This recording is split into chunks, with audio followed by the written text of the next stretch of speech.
دعا مسلمان میں عقیدہ توحید پختہ کرتی ہے، اور دعا اس دولت کا نام ہے جو صرف مومن کے پاس ہے، کافر کے پاس نہیں۔ نبی پاک علیہ السلام نے فرمایا الدعاء صلاح المومن، دعا مومن کا ہتھیار ہے، کافر کے پاس یہ ہتھیار نہیں ہے۔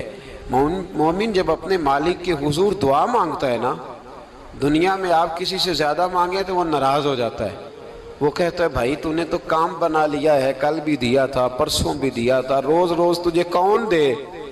میرے نبی پاک علیہ السلام نے فرمایا جو اپنے رب سے زیادہ مانگتا ہے رب اس سے زیادہ راضی ہوتا ہے، زیادہ راضی ہوتا ہے۔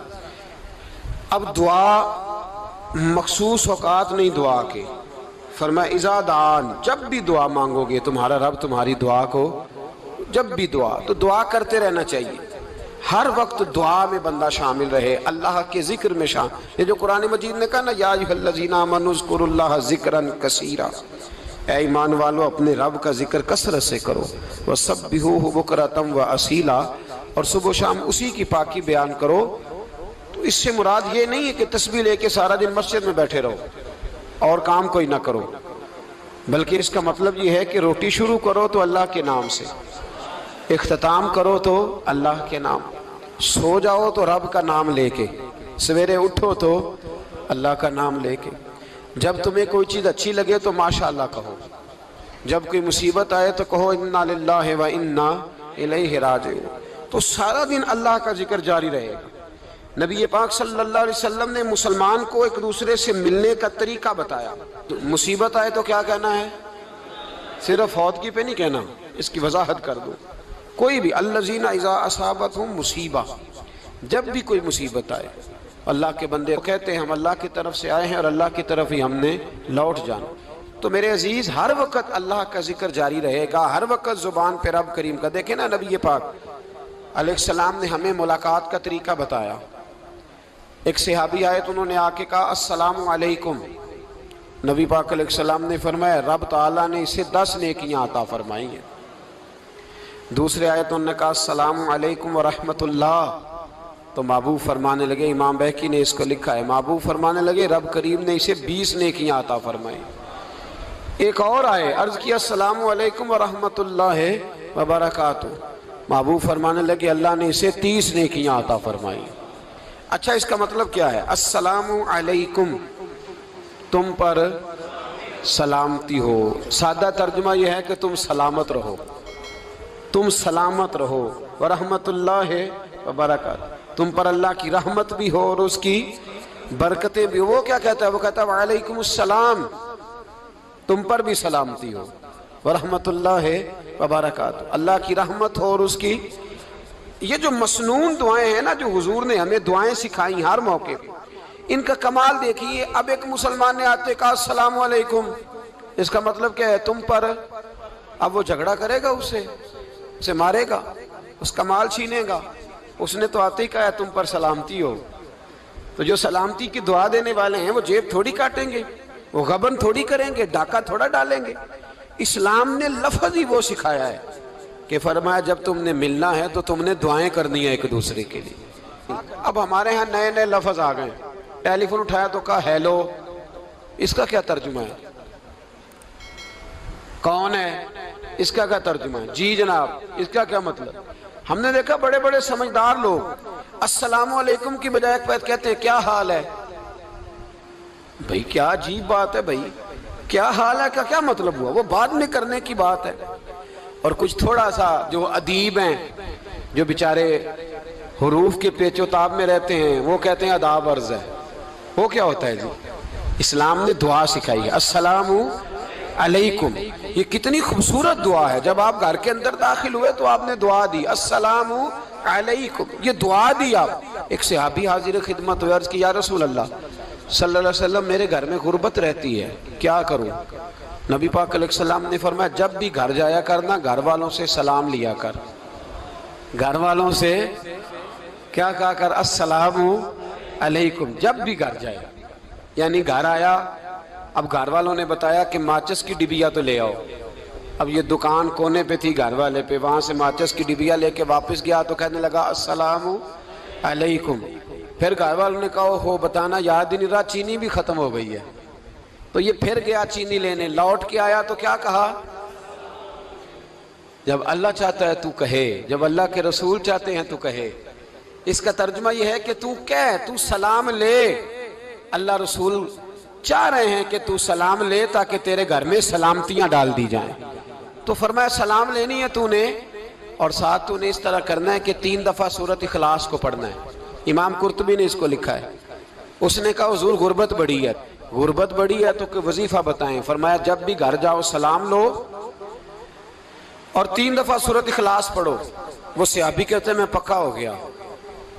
اب وہ کچھ دنوں کے بعد, کچھ عرصے کے بعد, کچھ مہینوں کے بعد واپس آئے تو صحابہ کرام علیہم رضوان فرماتے ہیں ہماری خواہش تھی کہ یہ کچھ بیان کرے, اب بتائے جو وظیفہ لے کے گیا تھا اس کا رزلٹ کیا نکلا.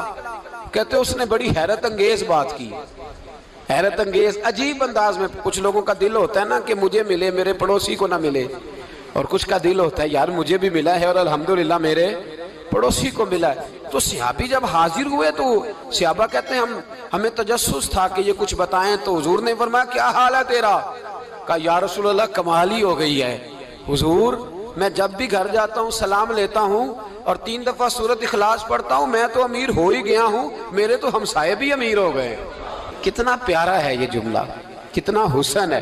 اتنا اچھا لفظ کسی اور کے پاس ہے ہی نہیں جو الفاظ ہمیں ہمارے رسول نے عطا فرمایا. اس کو اپنائیے, اس کو اپنائیے. یہ الگ بات ہے کہ لوگ مطلب کے لیے سلوٹ کر لیتے ہیں بڑا سارا, لیکن مطلب کے لیے نہیں. جس کو جانے اس سے بھی سلام لیں, جس مسلمان کو نہیں جانتے اس سے بھی. تو نبی پاک نے ہمیں مسنون دعائیں سکھائیں. رات کو جب سونے لگیں اللہ کے رسول صلی اللہ علیہ وسلم نے ہمیں دعا سکھائی. حضور نے فرمایا جب سونے لگو تو مسلم شریف میں فرمایا تم نے یہ دعا پڑھنی, اللہم باسمک اموت و احیا. تم نے کہنا اے اللہ میں تیرے نام پر مرتا ہوں اور تیرے نام پر جیتا ہوں. نبی پاک صلی اللہ علیہ وسلم نے ایک حدیث میں فرمایا کہ یہ جو نیند ہے نا یہ موت کی چھوٹی بہن ہے, یہ موت کا ایک حصہ ہے. جس طرح انسان سو جائے تو کوئی خبر نہیں ہوتی کیا ہو رہا ہے, بالکل وہ اٹھا ہے تو اس نے کہا ہو یہ کیا ہوا. سو جاتا ہے نا آدمی, اسے خبر نہیں ہوتی, اوہو میں نے تو 11 بجے اٹھنا تھا, یہ تو 3 بج گئے. اب اسے خبر نہ رہی. سوتے ہوئے لوگ چوری کر لیتے ہیں, بلکہ اس طرح بھی ہوتا ہے کہ آدمی نے گکھڑ اترنا تھا, وہ پنڈی سے آ رہا تھا لیکن وہ سویا ہوا تھا, آنکھ تب کھلی جب کاموں کی آ گیا تھا. اب اس کا اس پر زور, تو فرمایا کیا پتا اب تو کھل گئی کاموں کی, جا کے لاہور جا کے کسی جگہ پہنچ کے, تو یہ بھی ممکن ہے کہ کھلے ہی نہ, نیند ہی موت کا سبب بن جائے. تو کہہ کے سو کہ یا اللہ تیرے نام پہ سو رہا ہوں. اللہ کس نام پہ سو رہا ہوں؟ یار اگر ہم ان دعاؤں کا حسن سمجھے, مت اللہم باسمک اموت و احیا, یا اللہ میں تیرے نام پہ سوتا ہوں اور تیرے نام پر اٹھتا ہوں. گویا کہہ رہا یا اللہ میری نیند بھی تیرے فضل سے ہی ہے, اور اگر آنکھ کھل جائے تو وہ بھی تیرے فضل سے ہی ہے. کتنا اعلیٰ نبی پاک علیہ السلام نے انداز سکھایا. اور پھر بخاری شریف میں حدیث موجود ہے, فرمایا جب اٹھو تو کہو الحمدللہ الذی احیانا بعد ما اماتنا و الیہ النشور. فرمایا جب تم سو کے اٹھو تو پھر کہو اے اللہ ساری تعریفیں تیرے لیے, تمام تعریفیں جس نے ہمیں موت کے بعد حیات دی, موت کے بعد فرمایا احیانا بعد ما اماتنا, ہمیں مرنے کے بعد گویا اللہ کا شکر ادا کر کے آنکھ کھل گئی. دیکھیں کس طرح اسلام مسلمان کو اللہ کے ساتھ جوڑتا ہے. فرمایا شکر کر, آنکھ کھل گئی. کہ یا اللہ تیرا شکر ہے تو نے موت کے بعد ہمیں دوبارہ حیات عطا فرمائی, یہ شکر ادا کرو. گویا تم یہ نہ کہنا کہ میں اٹھ گیا ہوں تو میرا کمال ہے, یہ نہ سمجھنا میں اٹھ گیا ہوں تو میں بڑا پابند ہوں, جب میں ارادہ کر لوں کہ میں نے 11 بجے اٹھنا ہے تو پھر میں اٹھ جاتا ہوں. یہ نہ کہنا کہ یہ الارم بڑا اچھا ہے, یہ مجھے اٹھا لیتا ہے. ذہن کے اندر خیال کر کہ نیند تو موت کی طرح تھی, یہ جو میں اٹھ گیا ہوں تو اپنے رب کے فضل سے اٹھا ہوں. جو میں اٹھ گیا ہوں, جو ابھی اٹھے ہیں وہ تو بول دینا کم از کم کہ میں اپنے رب کے فضل سے اٹھ گیا. تو دعا سکھائی. پھر دیکھیے نبی پاک صلی اللہ علیہ وسلم نے فرمایا جب تم بیت الخلاء میں جاتے ہو نا, واش روم میں جاتے ہو, تو گندی چیزیں ہوتی ہیں وہاں، شیطان ہوتے ہیں، جنات ہوتے ہیں، یہ گندگی پہ ہوتے ہیں۔ جب تم واش روم جاؤ، بیت الخلاء جائے، تب بھی دعا مانگو۔ کیا دعا مانگو؟ وہ دعا بھی نبی پاک صلی اللہ علیہ وسلم نے ہمیں تعلیم فرمائی اور بخاری میں ہے، کہا پڑھا کرو، اللہم انی اعوذ بک من الخبث والخبائث۔ کہو اے اللہ، ناپاک چیزوں سے میں تیری پناہ مانگتا ہوں، وہ نر ہوں یا مادہ ہوں۔ اللہ میں تیری پناہ مانگتا ہوں۔ واش روم کے اندر بہت ساری بری چیزیں ہوتی ہیں، جوان میری بات پر توجہ فرمائیں، وہاں بہت ساری گندی چیزیں ہوتی ہیں۔ انسان کئی دفعہ واش روم میں جاتا ہے، اسے وسوسے زیادہ آتے ہیں، یہ نوٹ کریں میری بات کو۔ اصل میں نا ہم بات ڈھونڈ رہے ہیں علاج اپنی بیماریوں کا، حالانکہ علاج تو سارا مدینے والے رسول کے پاس موجود ہے، محبوب کے پاس ساری دوائیاں ہیں۔ تو نبی پاک علیہ السلام دیکھیں نا، انسان واش روم میں جاتا ہے، اسے وسوسے آتے، برے خیالات آتے، وہ گناہ کی طرف کئی دفعہ مائل ہوتا ہے، تو کہا تو دعا پڑھ کے جا، اللہم انی اعوذ بک، یا اللہ میں تیری پناہ مانگتا ہوں، من الخبث والخبائث، ہر خبیث اور بری چیز سے میں تیری پناہ مانگتا ہوں، وہ نر ہو یا یار کتنا عظیم دین ہے، کتنا عظیم میرے مصطفیٰ کریم کا وہ والا دین ہے۔ اصل میں اللہ کرے بی اے پاس بچے کو بیت الخلاء کی دعا بھی یاد ہو جائے، ایسے یاد ہو جائے، اور اس کے ماں باپ سمجھ لیں کہ جوان ہو گیا ہے، تو اب ہو سکتا ہے اس کی طرف شیطان حملہ زیادہ کرے، اسے خراب کرنے کی کوشش کرے، تو لہٰذا اسے دعا سکھائی جائے تاکہ اس کو پہلے سے پتا ہو کہ میں نے اس بے ایمان سے بچنا کس طرح سے۔ اب آپ دیکھیے نبی پاک علیہ السلام نے ہمیں دعا سکھائی، مصنف ابن ابی شیبہ میں۔ کون سی دعا؟ واش روم سے نکلنے کی۔ اللہ اکبر، بڑی زبردست دعا ہے، بڑی زبردست۔ آپ یقین کریں اس ایک ایک دعا پر ایک ایک پورا بیان ہو سکتا ہے، ایک ایک۔ یہ اس لیے نہیں میں کہہ رہا کہ میں کوئی عالم فاضل آدمی ہوں، آپ کہیں گے کہ بتا رہے ہیں میں بڑا پڑھا لکھا ہوں، صرف یہ عرض کر رہا ہوں کہ اس کے فوائد پر، ثمرات پر جو اللہ تبارک و تعالی امت کو دیتا ہے، ان دعاؤں کی جو فضیلت حدیثوں میں آئی، اور پھر جو اس کے فوائد ہے، اگر اس پر بات کروں تو ایک دعا تقاضا کرتی ہے کہ اس پر پورا ایک لیکچر ہونا چاہیے۔ دیکھیے آپ واش روم سے نکلے، دعا کیا ہے؟ دعا کے لفظ کیا؟ الحمدللہ الذی، ایک حدیث میں لفظ ہے غفرانک، غفرانک، اے اللہ میں تجھ سے بخشش چاہتا ہوں۔ اور جو مشہور اور معروف ہے، مصنف ابن ابی شیبہ کی روایت، فرمایا الحمدللہ الذی اذھب عنی العذا وعافانی، فرمایا اے اللہ تیرا شکر ہے۔ واش روم سے نکلا ہے تو کہہ رہا ہے یا اللہ تیرا شکر ہے، تو نے مجھ سے اذیت دور کی، وعافانی، اور تو نے مجھے عافیت عطا کر دی، اذیت دور کر دی اور عافیت۔ بولیے، واش روم سے نکلا ہے تو کیا کہتا ہے؟ یا اللہ تیرا شکر ہے، تو نے مجھ سے اذیت دور کر دی اور مجھے عافیت۔ ڈاکٹر حکیم ہومیوپیتھک ایک چیز پر متفق کم ہوتے ہیں، پتہ ہے نا آپ کو، لیکن اس بات پر سب کا اتفاق ہے کہ اگر کسی کو قبض ہو جائے نا تو شاید 70 یا 72 بیماریاں لگ جاتی ہیں اس کو۔ اور جب آدمی کو قبض ہوتی ہے نا، پیٹ کے اندر فضلہ جم جاتا ہے، خارج نہیں ہوتا، اس کو اعصاب کی بیماری ہوتی ہے، اس کے ذہن پر اثر ہوتا ہے اس چیز کا۔ آپ یہ مت سمجھیں کہ کھانا کھانا یہ ایک کمال ہے، اللہ نے یہ بھی نعمت بنائی ہے کہ کھانا جب خارج ہوتا ہے تو وہ بھی اللہ کا بہت بڑا احسان ہے۔ تو فرمایا تو سمجھا ہی نہیں، اگر تجھے قبض ہو جاتی، تیرے پیٹ کے اندر وہ چیز جم جاتی، تیرے لیے کتنی تکلیف کا باعث تھی۔ ان لوگوں سے پوچھئے جو اس کے بیمار ہیں، اس کے مریض ہیں، وہ کتنی تکلیف میں رہتے ہیں، سر میں درد ہوتا ہے، سر چکراتے ہیں۔ ایک بہت بڑا روڈ ایکسیڈنٹ ہوا تو ڈرائیور سے لوگوں نے پوچھا کہ مسئلہ کیا ہے، تو کہنے لگا میں قبض کا مریض ہوں، تو میں کھانا کھا لیتا ہوں تو میرے ذہن پر وہ اس قدر زیادہ گیس کا غلبہ ہوتا ہے کہ میں سخت تکلیف میں ہوں۔ نبی پاک علیہ السلام نے ہمیں سمجھایا اور بتایا کہ سمجھ لو یارو، کھانا کھانے کی نعمت تو اللہ نے تمہیں عطا فرمائی ہے، لیکن کھانا کھانے کے بعد اس کا اخراج بھی اللہ کی بہت بڑی نعمت ہے، تو اللہ کا شکر ادا کرو۔ پھر جب آپ گھر سے نکلیں گے تو بھی اس کی دعا ارشاد فرمائی، بسم اللہ توکلت علی اللہ، اللہ کے نام سے گھر سے نکلتا ہوں اور میں نے بھروسہ بھی اللہ کے نام پہ کیا۔ جب گھر سے نکلیں تو کس کے نام پہ بھروسہ کریں؟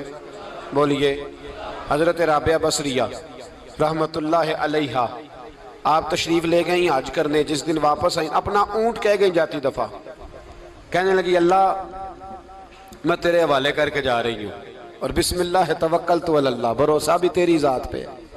جس دن واپس آئی نا اسی دن کسی نے بتایا کہ اماں آج ہی تیرا اونٹ مر گیا ہے، تو اونٹ کے سرانے کھڑی ہو کے کہنے لگی مولا میں تو تیرے نام پہ تیرے پہ بھروسہ کر کے گئی تھی، تیرے حوالے، میں تو تیرے گھر گئی تھی۔ تو لوگ کہتے ہیں اماں کے منہ سے لفظ نکلے تو اونٹ زندہ ہو کے کھڑا ہو گیا، کھڑا ہو گیا ہوں۔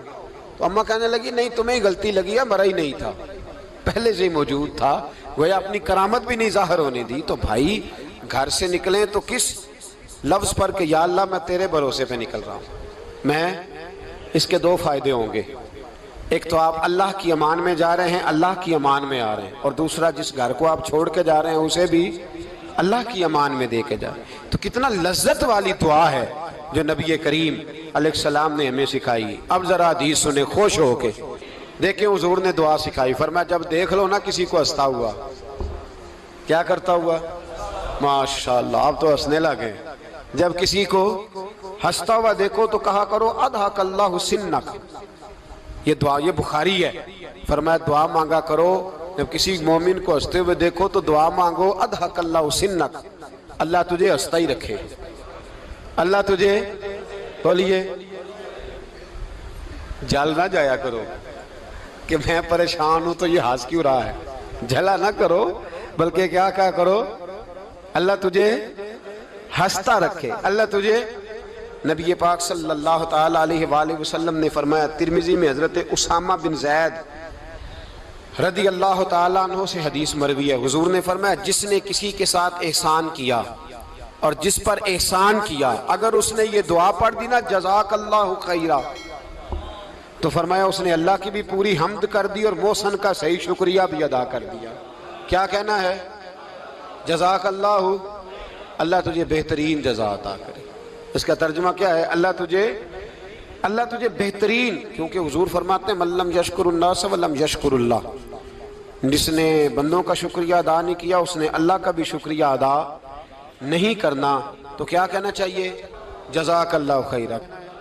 اور اگر اماں کہتی ہو بچوں کو انگریزی سکھانی ہے تو کیا کہنا ہے پھر؟ شکریہ ادا کرنے میں کیا کہنا ہے؟ Thanks, thank you. وہ خدا کے اس کا ثواب کتنا ہے؟ بولے انگریزی ایک زبان ہے، اس کو زبان ہی رہنے دیں۔